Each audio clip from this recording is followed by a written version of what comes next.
It's Friday, Feedback Friday, the feedbackiest day of the week. It's Feedback Friday. Okay, so this Feedback Friday, we'll talk a bit more about the smart, stupid thing. There were some cool moments that happened, even though the channel got hate bombed by most people who just dislike bomb don't leave comments. One person took a shot at my cluttered background. And there's an example of why would you come to a channel and do that? Every time I'm like, should I clean up the background? People are like, no. Like, people love Slimer and Cthulhu. When I took Slimer down for cleaning a while back, one guy was like, where's Slimer? Show so, yeah. Every so often I think about changing it. And then it's like, why, why am I trying to be normal? People liked Mortimer, so that makes me happy. Yeah, so let's talk about, first of all, the smart stupid thing. There was a really great comment where they were like, have to disagree, and I read the comment. I was like, where's the disagreement? I actually commented, you know what, you're right. There was actually no disagreement there. And that's why it's very important to actually outline the nature of your disagreement, because there may be no disagreement at all, right? And someone did a huge info dump on Nessun Dorma, which made me very happy. And then somebody else talked about, Theodore Roosevelt speaking for 50 minutes after he got shot making a speech. And it was a flesh wound, not quite a flesh wound because it got into the muscle of his chest, but it didn't penetrate his lung. If it did, he wouldn't have been speaking for 5 minutes, never mind 50. But was that terribly smart? No. And did it win him the election? No. It was interesting because he was one of those popular vote, but didn't actually win that campaign thing. Woodrow Wilson was the candidate that year, beating out both Taft and Roosevelt. And it's the sort of thing of, you really gotta wonder why you're doing what you're doing, right? If you're doing it Roosevelt lived with, I shall say, childhood asthma by adopting that cowboy lifestyle. And as somebody who has asthma and had to learn that has a downside, I understand it. I had to realize it was stupid. And it's interesting, some people didn't seem to understand. I wasn't saying that stupid is always the wrong call. In that case, I do think the posturing, because it's not only endangering you, it's endangering other people in the crowd with the Trump thing. That's irresponsible. And that's the thing. Some forms of stupid can be irresponsible. Some are responsible. That's fine. Some forms of smart can also be irresponsible. And I think that's where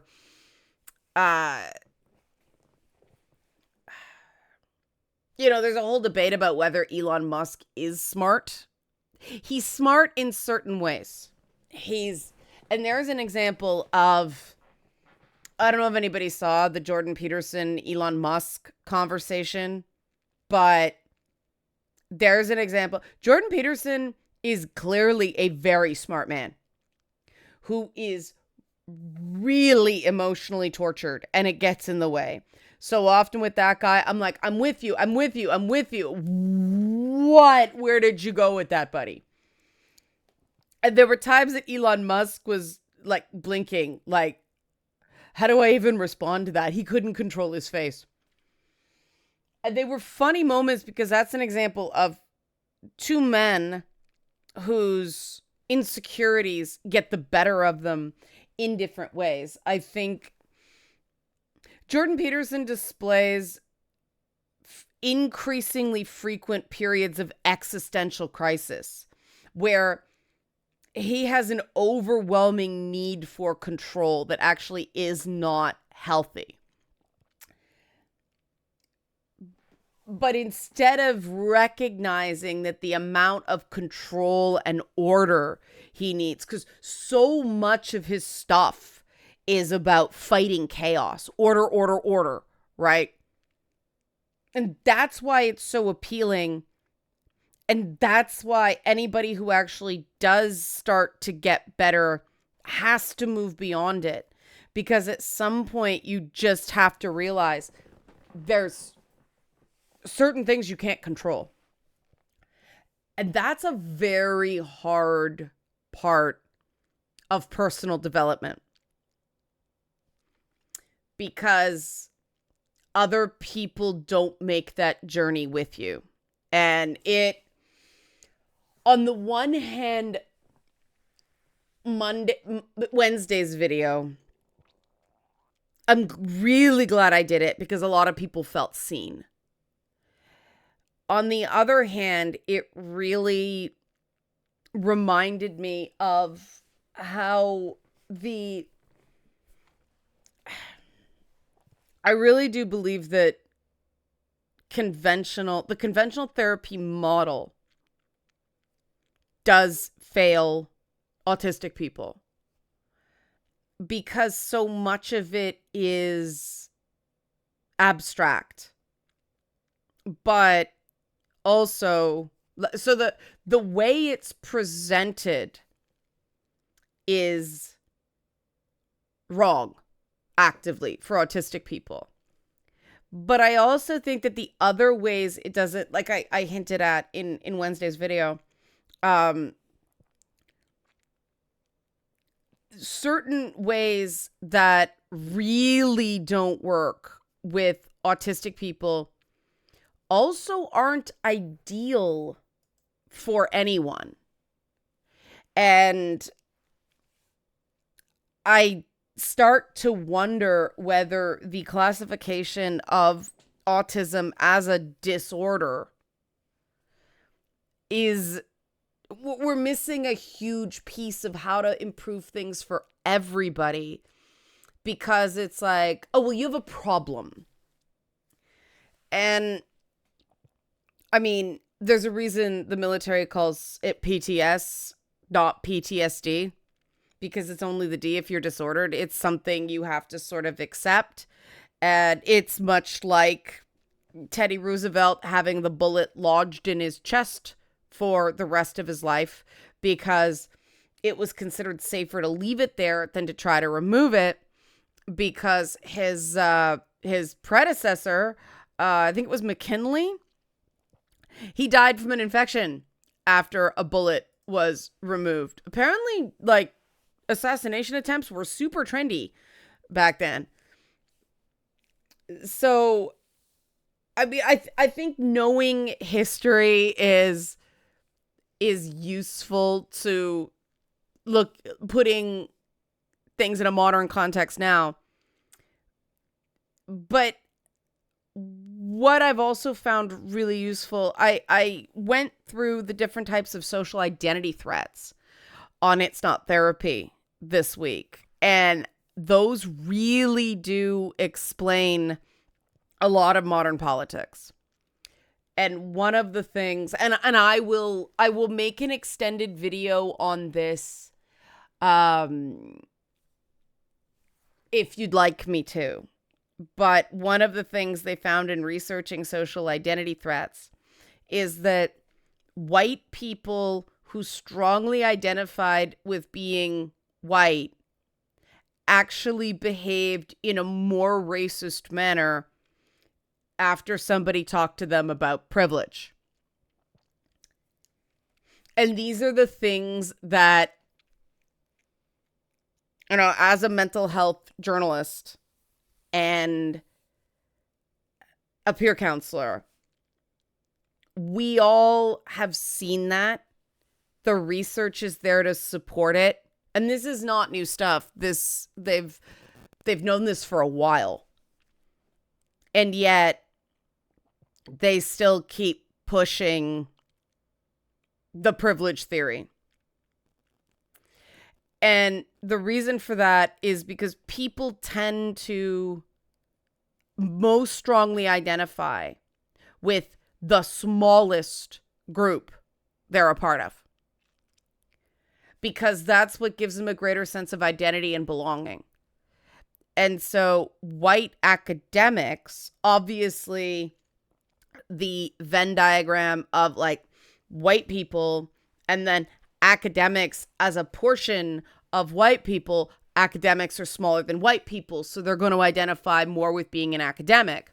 And how is one way you model being an ideal academic? Oh, talking about privilege, right? That's why some of these theories, when they break containment in the academy, do more harm than good. Similarly with DSM language, the Diagnostics and Statistics Manual, the Dictionary of Mental Health Conditions. One of the big issues with things now is self-diagnosis and armchair diagnosis of other people. You know, the Stalker Chan follies of her continuing to call me a malignant narcissist, even though, like, I periodically take these tests to just get a baseline, you know, that, and I like to refamiliarize myself with how these inventories work. And a little narcissism would actually be healthier for me. I rank so low. I hear Jabba the Hutt every time I say so low. But I rank so low that it actually impacts my life. And I'm working on that. But it is really hard with this whole how much of people's opinions do I take to heart because optics matter, and how much do I just go, no, that's not true, that's nonsense, ignoring it. And I work with so many autistic people that, because what is socialization for autistic people? Oh, that's inappropriate. Well, why? It's just inappropriate. Normal people don't do that, right? And so autistic people end up spending so much energy trying to conform, trying to make other people, allistic people, comfortable, that we end up getting the meltdowns, right? And the avoidance, because they're constantly doing things that don't feel natural without people taking the time to explain to them why they're better. Because if you give an autistic person a reason, like, we do this because here's the science behind it, they're like, oh, okay, great. It doesn't feel unnatural at that point because there's a reason. And I unfortunately do think that's why I think we're coming out of the manosphere era of kind of gaming and geekdom. There hasn't been anything to replace it yet, and I think people are feeling very, very lost. And I'm trying to figure out what to do about that. And it really is, because the manosphere, this is all science. This is evolutionary psychology and all that stuff. And I mean, there's something to evolutionary psychology, but the idea that we are just meat based on, factory default setting programming, that's not backed up by any science. It's important to recognize the starting points, right? But for decades, we've known that in-group diversity, so intra-group differences, far exceed inter-group differences. So differences within the in-group, when they're as big as, say, man and woman, well outweigh the differences between men and women. It just, there's not even a comparison. And yet, for some odd reason, that's less comforting.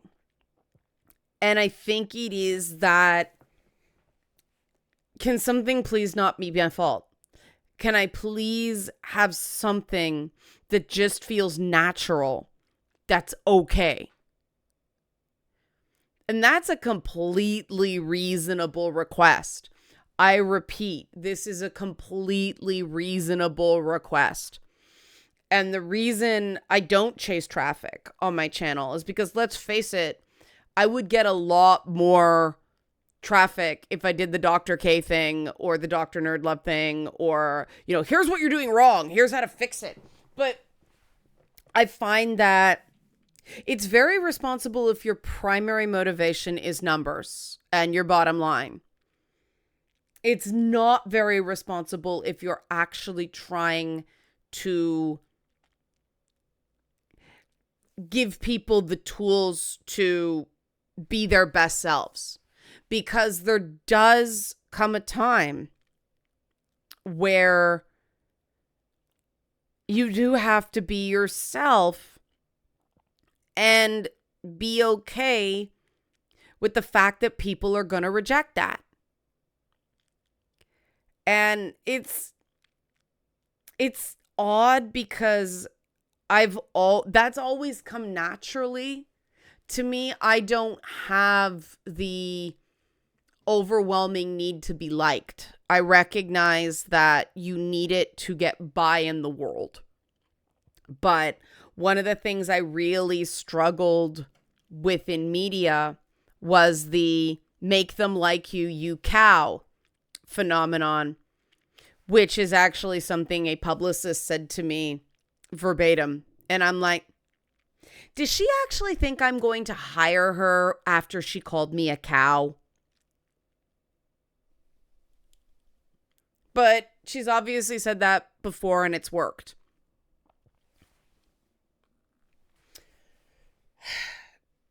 That's not an allistic tendency, right? Like, allistic people, as a rule, do care about being liked. And I have had to justify caring about public perception. Believe it or not, it's a real problem. That's actually part of the reason that the Stalker Jan was temporarily successful, because she wrote her bullshit. And it's like, come on, nobody's going to believe that. And then the fucking Gamergate blogs picked up on it and people just repeated it as if it was gospel. And I was like, come on, this is obviously ridiculous. And people started saying, well, why aren't you responding to it? It's because it's not true. Well, then say it's not true. What is saying it's not true gonna do? Like, there's no names on these blogs. There's absolutely no tangible details that, can be tested. What's the point? Well, you're gonna lose fans. I've never understood that argument, right? And I do think that when I work with autistic people, there is that why. I hear people, it's just easier not to bother. It's easier not to bother with people. And that's not fair. That's not fair to anybody. Because I really do think that teams and social groups and businesses benefit from having neurodivergent people on the team because it's a different perspective, and learning how to work with and be friends with people who are different makes me more effective and makes me a better decision maker. It makes me a better brander. It makes me a better marketer. And this really artificial, well, this is what's centered in society. It's like, society is better if it has, pick your metaphor, more than one center or a broader center, right? Because everybody's a person. And the problem with all of these models, and as I said on It's Not Therapy, everybody who works in DEI knows current DEI isn't working, partially because of that whole talking about privilege makes a lot of white people more racist thing. I've found that the only thing that works for everything is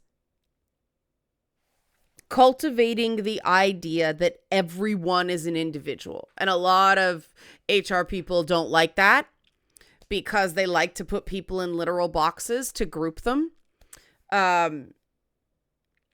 because they need a policy. And the only policy that works is everybody's an individual. And there are certain expectations that you agree to when you take a job that are responsibilities of the job. There are certain things that are not actually requirements of the job that too many companies force. One of the things that drives me crazy in this country is that when people are autistic and they do, we call it workfare.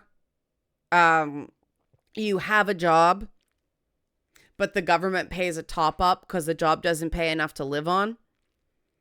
And they put people who struggle with social interactions into retail jobs dealing with customers. And so people go from bad experience to bad experience, and they just keep getting shoved into retail. And it's not fair to anybody because the companies are constantly telling them to smile more. We know you don't say that to a woman, but it's apparently completely fair to say to an autistic person. That doesn't make any sense to me. But, you know, smile more is not the same ask for an autistic person as it is an allistic person. And let me tell you, smiling when you don't wanna is a learned skill. It's a photo shoot skill, because if it's not a sincere smile, it shows, right? Like going, that's not a sincere smile. And it took me a lot of work to learn how to take good photos. Modeling's a skill. I hate it when people, and I get this all the time, I'm a bimbo because I modeled. I had somebody on Twitter just last week. God, it was a long week because this guy just went rager and was calling me a bimbo and a bunch of other things that were kind of nasty. And then he said, oh, the one thing I did learn from her is, and then another thing I learned from her is, oh yeah, I'm such a bimbo, I taught you things. Dude, you're not even making any sense. And this is where the, do you want to be strong or do you want to be stupid thing, and sometimes it's both, really comes in. Because, I mean, look at this week with the Biden-Harris handoff, right? Trump lost his monkey nuts. Said they should be able to sue for fraud because they put all this work in. It's like, okay, but until you get to your convention where you are nominated. That's why they say the presumptive nominee. That's why everybody's going, why are they doing a debate now? It was the best thing that happened probably to the Democrats. Maybe they should do presumptive nominee debates going forward because, okay, if somebody flubs it, there's a chance to change your mind. It was accidentally a good idea. But this idea that it was somehow underhanded, no, the convention is where the nomination becomes official. So if you're printing merchandise, you have to recognize that's a risk. Trump's constant complaining and constantly going after women's looks and just being a bully are tells of weakness. And something's wrong with our culture that they're seen as strong.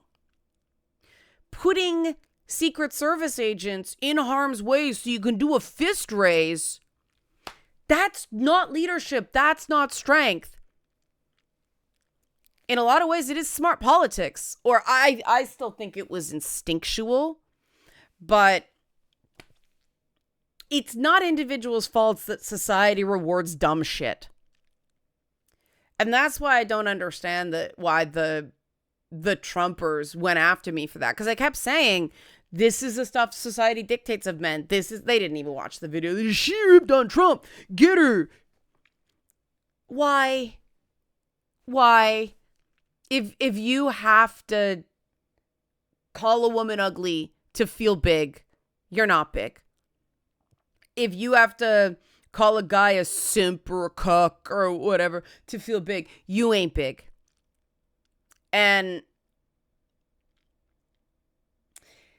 I think it does everybody a disservice. Because let's face it, women do it to other women. Stalker Chan's female, cisgender female, even though she's pretending to be a trans woman online still, no matter how many times she's gotten caught.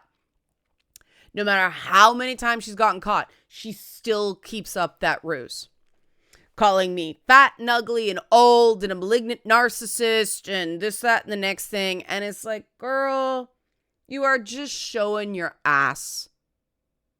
Because this idea of, look at how many people don't like her. Hundreds of people don't like her. The truth is probably thousands of people don't like me because a lot of people know who I am. And they don't know me.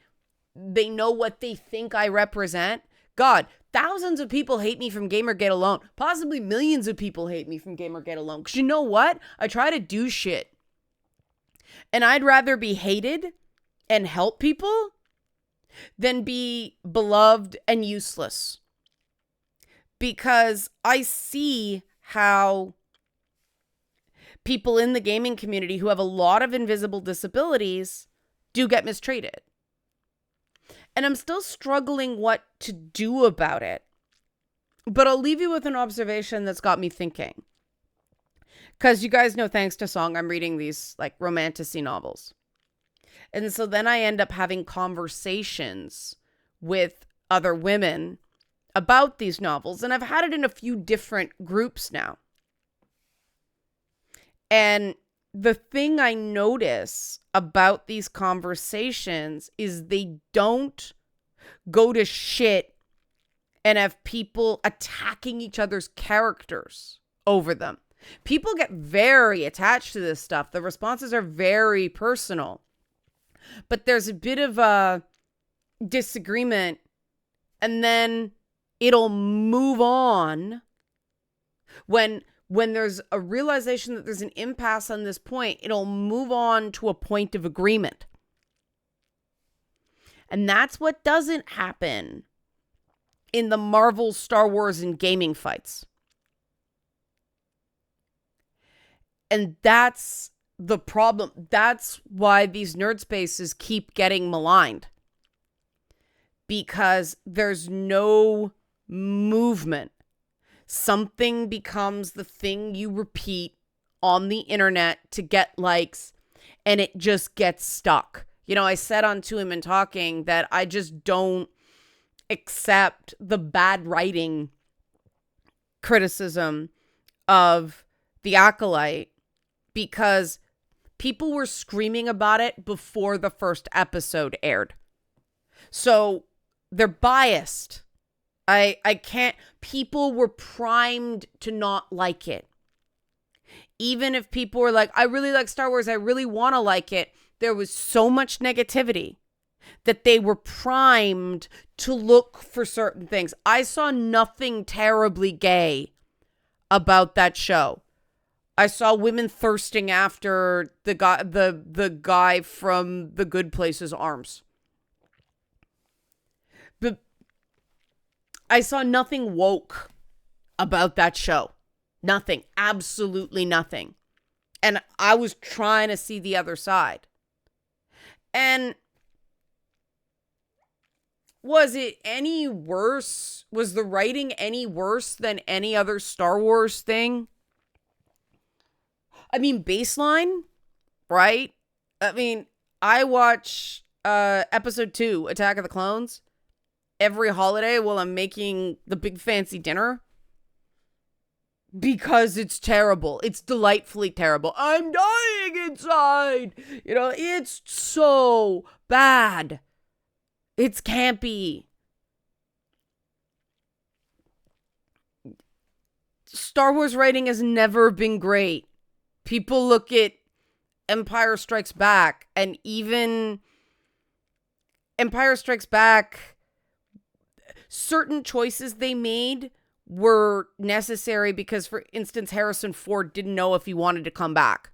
So that big cliffhanger ending was not genius. It was necessity, you know? I don't know how somebody complains about bad writing and calls themselves a hardcore Star Wars fan, because good writing is not exactly a benchmark for the brand. I think it's something that people say because they think it sounds good and then they can't defend it. Because it's not that there weren't some clunky things and some things that weren't sufficiently explained and some pacing issues. But let's face it, there's pacing issues on every one of these streaming series, every single one, because of how they're made. It's the miracle is when pacing is actually good on a show like X-Men 97 and like The Boys, and people complain the fuck out of The Boys, and I don't care. That season was great. I loved it. It took risks. It was entertaining. It was delayed for months, right? It was clearly supposed to originally air. They did a Christmas episode, for fuck's sake. It was delayed because of the strike. Still nailed what's happening in the world, right? Amazingly. But, writing's terrible. It's terrible satire. I'm sorry. The fact that it was so accidentally predictive says it's excellent satire. Stop trying to sound smart when you really want to express an emotional response and ending up sounding stupid as a result. It is much better. The TLDR of this video. It is much better to try to sound authentic, to try to be honest, to try to be personal, than to try to sound smart. Because if you try to sound smart, you can fail and end up looking extremely stupid. If you try to be tough and fail, you end up looking weak. There is no way to fail at being authentic. Either you're authentic or you're not. You know, I come here, mess that is my brain at all. Fuck you if you don't like it. And that's fine. Don't watch. But I don't understand why people come and try to bully me. It's useless. It's a waste of time. If that shit worked, I would have been dead in 2015. It's a waste of your time. It's dumb. It's stupid. And it's weak. And this is why, you know, I talk about goal setting and healthy goals being based on things you can control. You can't always be the strongest. You certainly can't control being the smartest. You can be honest. You can be authentic. That's the only thing you can control. So stop trying to seem strong. Stop trying to seem smart. Just say what you think with some humility and behave with honor and integrity. Because you can guarantee that result every single time. Even if people don't believe you, you know you told the truth. That's all you can do. And it doesn't make any sense to try to do these things based on other people's perceptions, because you can't control that, right? Think I didn't do the help support this channel before this. Help support this channel. Become a monthly patron, patreon.com/Leanna K, or buy a one-time Leanna Cares session for someone who uses it but can't afford it. Thanks for the Leanna Cares clients who are comfortable and eager for me to share the stuff I've learned from them. They are amazing, and you can help them on their own journey. Coffee.com/Leanna K. Thanks for watching, and have a great weekend.